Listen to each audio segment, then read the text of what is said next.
राहुल गांधी के दिमाग में क्या चल रहा है, वो क्या करना चाह रहे हैं?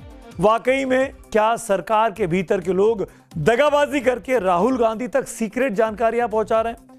क्या राहुल गांधी ने बीजेपी के सिस्टम में सेंधमारी कर ली है, या फिर वो ऐसे ही हंगामा जानबूझकर खड़ा कर रहे हैं, गफलत कंफ्यूजन पैदा करने की कोशिश कर रहे हैं?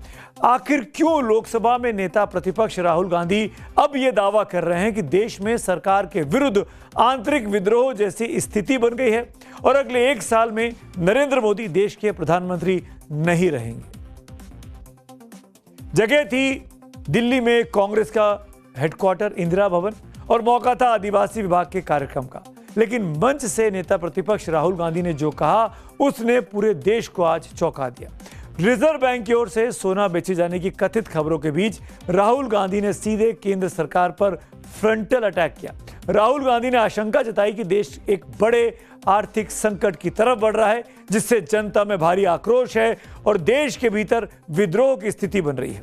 राहुल गांधी यहीं नहीं रुके, उन्होंने कहा कि संभावित विद्रोह को भांपते हुए देश की बड़ी संवैधानिक संस्थाओं और खुफिया एजेंसियों के लोग उनके संपर्क में हैं। आर्थिक सुनामी आ रही है, भयंकर आर्थिक सुनामी अब आ रही है। उसका कारण है कि हिंदुस्तान का जो प्रोटेक्शन का सिस्टम था, जो इंटरनेशनल इकोनॉमी से एक प्रकार से शॉक अब्जॉर्बर था, उसको बीजेपी ने हटा दिया है। तो एक तरफ से भयंकर आर्थिक सुनामी आ रही है, प्राइसेस बढ़ रही हैं, और ये अभी शुरुआत देखी आपने। ऐसी इकोनॉमिक क्राइसिस आएगी हिंदुस्तान में जो आपने अपने लाइफ में नहीं देखी होगी। ये हो रहा है, इसको अब कोई रोक नहीं सकता है। दूसरी तरफ क्या हो रहा है, हिंदुस्तान के अंदर, सिस्टम के अंदर इंस्टीट्यूशनल रिवोल्ट हो रहा है। तो आप सोचती हैं कि इलेक्शन कमीशन फुली कंट्रोल्ड है, वो 3 साल पहले फुली कंट्रोल्ड है। चीफ इलेक्शन कमिश्नर के मैसेजेस मेरे पास आ रहे हैं, head of intelligence system, senior judiciary, सारों के सारे रिवोल्ट कर रहे हैं, इंफॉर्मेशन दे रहे हैं हमें। तो जो कंट्रोल का सिस्टम था एक तरफ से, वो कोलैप्स कर रहा है अंदर से। अब यह हो सकता है कि जनता के प्रेशर को ये सप्रेस करने की कोशिश करें, इमरजेंसी जैसी चीज कर दें, हो सकता है। तो ये डायनामिक चल रही है। और आप देखना, मेरे अंदाजे से, मेरा असेसमेंट है, 1 साल के अंदर मोदी जी प्राइम मिनिस्टर नहीं होंगे। राहुल गांधी का एक बयान आपने ध्यान से सुना, चीफ इलेक्शन कमिश्नर मुझे इंफॉर्मेशन दे रहे हैं। ज्ञानेश कुमार, जिन पे राहुल गांधी सवाल खड़े करते हैं, वो ज्ञानेश कुमार जिनकी कार्यकलापों पर राहुल गांधी ने तमाम बयान दिए हैं, प्रेस कॉन्फ्रेंस किए हैं, वो अब राहुल गांधी के मुताबिक उनको जानकारियां दे रहे हैं कि सिस्टम में क्या चल रहा है। कुछ विरोधाभास लग रहा है आपको? राहुल गांधी ने बयान तो दे दिया, लेकिन उनके इस बयान के बाद देश की राजनीति में सवालों का बवंडर उठ खड़ा हुआ है। विपक्ष के नेता जैसे जिम्मेदार पद पर बैठा कोई शख्स अगर देश में इमरजेंसी की बात करे, खुफिया एजेंसियों के संपर्क में होने की बात करे, तो सवाल तो उठेंगे ही। सवाल इसलिए भी बड़ा है क्योंकि राहुल गांधी कह रहे हैं कि नरेंद्र मोदी 1 साल में प्रधानमंत्री नहीं रहेंगे। लेकिन हकीकत क्या है? दरअसल राहुल गांधी का बयान उस वक्त में आया है जब महज 1 महीना भर पहले बीजेपी ने, नरेंद्र मोदी की पार्टी बीजेपी ने पश्चिम बंगाल में प्रचंड बहुमत के साथ पहली बार ऐतिहासिक सरकार बनाई है। वहां पर 3 बार की सरकार ममता बनर्जी को जबरदस्त करारी हार दी है। वहीं आसाम में, जहां बीजेपी लगातार सरकार में है 2 टर्म से, वो तीसरी बार हैट्रिक लगाकर फिर सरकार में आ गई है। यानी जो सरकार में नहीं था वहां सरकार में आ गई, और जहां सरकार में है वहां सरकार में बनी हुई है। तो जो पार्टी देश के 22 राज्यों में राज कर रही हो, उस पार्टी के नेता के लिए यह कह देना कि साल भर में कुर्सी पर प्रधानमंत्री नहीं रहेंगे, हैरानी तो सबको होगी। राहुल गांधी के बयान से सवाल तो यह भी है कि क्या सचमुच देश किसी बड़े आर्थिक संकट की ओर बढ़ रहा है? क्या राहुल गांधी के पास कोई पुख्ता जानकारी है जो देश से छिपाई जा रही है, या फिर यह सिर्फ सरकार पर दबाव बनाने की एक सोची समझी रणनीति है, सुर्खियां बटोरने की? सवाल कई हैं और आने वाले दिनों में संसद से लेकर सड़क तक इस पर संग्राम और तेज होना तय है। जॉर्ज सोरोस के कहने पर राहुल गांधी इस देश के अंदर अराजकता फैलाना चाहते हैं। याद करिए, पूर्व के अंदर राहुल गांधी ने कहा था he wants to fight the Indian state. आज राहुल गांधी ये कामना कर रहे हैं कि भारत के अंदर अराजकता है। मैंने राजनीति में ऐसा कभी कोई व्यक्ति नहीं देखा जो इतना अपने देश से नफरत करता है जितना राहुल गांधी करते हैं। उनकी दादी ने आपातकाल लाया था ना, तो इसलिए वही आपातकाल उनके दिमाग में घूमता रहता है। मोदी जी तो प्रजातंत्र में विश्वास करते हैं, लोकतंत्र में विश्वास करते हैं, लोकशाही में विश्वास करते हैं। ये लोग जो बोल रहे हैं ये राजतंत्र में विश्वास करते हैं, परिवारवाद में विश्वास करते हैं, राजशाही में विश्वास करते हैं। एक और राहुल गांधी देश में जिस आर्थिक सुनामी और अंदरूनी संकट की बात कर रहे हैं, तो वहीं कांग्रेस ने आज एक बहुत बड़ा दावा किया है। कांग्रेस महासचिव जयराम रमेश ने स्टॉक मार्केट की नियामक संस्था यानी कि रेगुलेटरी बॉडी सेबी की अंतरिम रिपोर्ट के हवाले से सीधे सरकार और एलआईसी को कटघरे में खड़ा कर दिया है। जयराम रमेश ने राजेश एक्सपोर्ट्स कंपनी में 15 लाख करोड़ रुपए के रेवेन्यू के हेर फेर की गड़बड़ी का दावा किया। सवाल पूछा कि पिछले 5 साल से इस कंपनी में चल रहे लाखों करोड़ों के फ्रॉड को कंपनी में 10.8% की हिस्सेदारी रखने वाली एलआईसी आखिरकार कैसे नहीं ध्यान दे पाई, अपना ध्यान इससे कैसे हटा सकती है। जयराम रमेश ने पूछा कि क्या देश की सबसे भरोसेमंद संस्था एलआईसी ने यह भारी भरकम निवेश राजेश एक्सपोर्ट्स में खुद किया या फिर इसके पीछे सत्तारूढ़ इकोसिस्टम का उस पर दबाव था या इशारा था। तो मैं यही कहूंगा कि देश को मोदी युग एक आर्थिक रूप से एक काले युग के रूप में याद किया जाएगा, जहां इन्होंने सब कुछ बिगाड़ दिया है। ईश्वर रक्षा करे हमारे देश की। हम सब जानते हैं कि पश्चिम एशिया में जो जंग चल रही है उसमें पूरी दुनिया की अर्थव्यवस्था इस वक्त एक तरीके से वेंटिलेटर पे है। हर जगह हालात क्राइसिस वाले हैं। इस कदर नाजुक है, खुद प्रधानमंत्री नरेंद्र मोदी को पिछले महीने देश की जनता के सामने आकर एक भावुक अपील करनी पड़ी थी कि देश हित में अभी कुछ वक्त के लिए गोल्ड यानी सोना खरीदना बंद कर दें। इस बीच ब्लूमबर्ग इकोनॉमिक्स की एक रिपोर्ट छपी।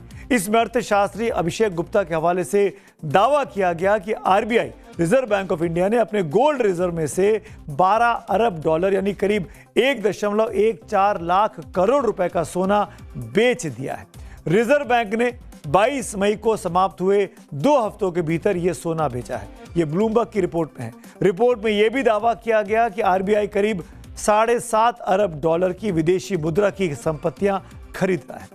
ब्लूमबर्ग की इस एक रिपोर्ट ने देशवासियों को 35 साल पुराना वो खौफनाक दौर याद दिला दिया जब जुलाई 1991 में मुंबई के आरबीआई वॉल्ट से भारी सुरक्षा के बीच ट्रकों में सोना लादा जा रहा था। बेहद सीक्रेट ऑपरेशन था। मंजिल थी मुंबई एयरपोर्ट और फिर कार्गो विमान से लंदन। देश की साख गिरवी रखी गई थी, सोना गिरवी रखा गया था। अर्थव्यवस्था बहुत नाजुक दौर में थी। हालांकि तब सरकार ने सोना बेचा नहीं था, बल्कि 46.91 टन सोना बैंक ऑफ इंग्लैंड के पास गिरवी रखकर 405 मिलियन डॉलर का कर्ज जुटाया था। मिशन ये इतना सीक्रेट था कि परिंदा भी पर मार नहीं सकता था। लेकिन 8 जुलाई को एक अंग्रेजी अखबार की हेडलाइन ने इस महा सीक्रेट को सरेआम कर पूरे देश के होश उड़ा दिए थे और हंगामा हो गया था कि देश का सोना बाहर गिरवी रखा गया है। ब्लूमबर्ग की खबर पर अब आम आदमी पार्टी के नेशनल कन्वीनर अरविंद केजरीवाल ने फौरन रिएक्ट किया। एक्स पर पोस्ट कर सरकार पर सवाल खड़े किए कि क्या यह खबर सही है कि क्या देश का सोना बेचा जा रहा है? क्या सरकार इतनी ज्यादा कंगाल हो गई है? पिछले 76 साल में कई ऐसे मौके आए जब देश कठिन स्थिति में था, लेकिन देश का सोना तो कभी नहीं बेचा गया। इसका मतलब हालात बहुत ज्यादा खराब हैं क्या? सरकार कुछ बताती क्यों नहीं? देश के क्या हालात हैं? मोदी जी कहते हैं कि वो तो झोला उठा के चल देंगे, पर हमें तो यहीं रहना है, इसी देश में रहना है, बकौल अरविंद केजरीवाल। देश के सोने पर और बखेड़ा खड़ा होता इससे पहले केंद्र सरकार की एजेंसी प्रेस इंफॉर्मेशन ब्यूरो यानी पीआईबी ने फैक्ट चेक किया और ब्लूमबर्ग की रिपोर्ट की असलियत बता दी। पीआईबी ने सोशल मीडिया पर ब्लूमबर्ग की रिपोर्ट में किए गए दावे को खारिज करते हुए लिखा, आरबीआई के सोना बेचने की खबर पूरी तरह गलत है। पीआईबी ने आरबीआई के आंकड़ों के हवाले से जारी करते हुए बताया कि सितंबर 2025 तक रिजर्व बैंक के विदेशी मुद्रा भंडार में सोने की हिस्सेदारी 13.92% थी, जो 31 मार्च 2026 तक बढ़कर 16.70% हो गई। इतने ही नहीं, 22 मई 2026 तक यह हिस्सेदारी बढ़कर 16.85% हो गई। इधर आरबीआई ने भी एक प्रेस नोट जारी किया। इसमें रिजर्व बैंक ने साफ किया उसके पास मौजूद फिजिकल सोने का भंडार 880.52 टन है। इसमें कोई कमी नहीं आई है। आरबीआई के आंकड़ों के मुताबिक 31 मार्च 2025 को उसके पास 879.58 टन सोना था, जबकि 31 मार्च 2026 को यह बढ़कर 880.52 टन हो गया। यानी पिछले एक साल में सोने का भंडार घटा नहीं बल्कि बढ़ा है। ब्लूमबर्ग अमेरिका की जानी मानी एक फाइनेंशियल न्यूज एजेंसी है, इस एजेंसी की दुनिया भर में रेपुटेशन है। उसकी $12 बिलियन का सोना बेचने वाली रिपोर्ट को भारत सरकार की संस्थाओं पीआईबी और आरबीआई ने फेक और गलत करार दिया था। वैसे ब्लूमबर्ग का दावा, मैं फिर से अंडरलाइन करूं, ब्लूमबर्ग का दावा है कि मई के आखिरी 2 हफ्तों यानी 22 मई तक भारत का सोना विदेशों में बेचा गया, जबकि आरबीआई का ये मैं प्रेस रिलीज आपके सामने है जो जारी किया गया कल 3 जून का ये प्रेस रिलीज है और 2026 का, ये कहता है कि ये जो रिपोर्ट थी ये नॉट करेक्ट है और ये लिंक दिया गया। जब आप इस लिंक को क्लिक करते हैं तो ये पेज खुलता है और इस पेज में अगर आप ऊपर देखेंगे जो डेट्स पड़ी हुई हैं अप्रैल 2024 तक की डेट्स है। 26 का हर 7 दिन का आंकड़ा यहाँ दिया गया है। अब 3 अप्रैल, 10 अप्रैल, 17 अप्रैल, 24 अप्रैल, ये रिपोर्ट कहती है कि 24 अप्रैल तक का आंकड़ा आरबीआई ने जारी किया।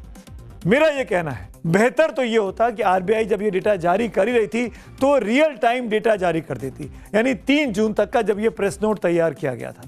उससे साफ ये हो जाता कि ब्लूमबर्ग की रिपोर्ट मई के आखिरी 2 हफ्तों की बात कर रही है और सरकार की रिपोर्ट, आरबीआई की रिपोर्ट अप्रैल तक, 24 अप्रैल तक का आंकड़ा दे रही है। तो क्या इस बीच में सोना बेचा गया? अगर ये आंकड़ा सामने आ गया होता 3 जून तक का तो दूध का दूध और पानी का पानी हो जाता और देश को पता चल जाता कि सोना बाहर गया या नहीं गया। अब बात करते हैं आज की अगली स्टोरी। वो जो आंखें से एक पल ना ओझल हुए, लापता हो गए देखते देखते। टीएमसी में क्या से क्या हो गया।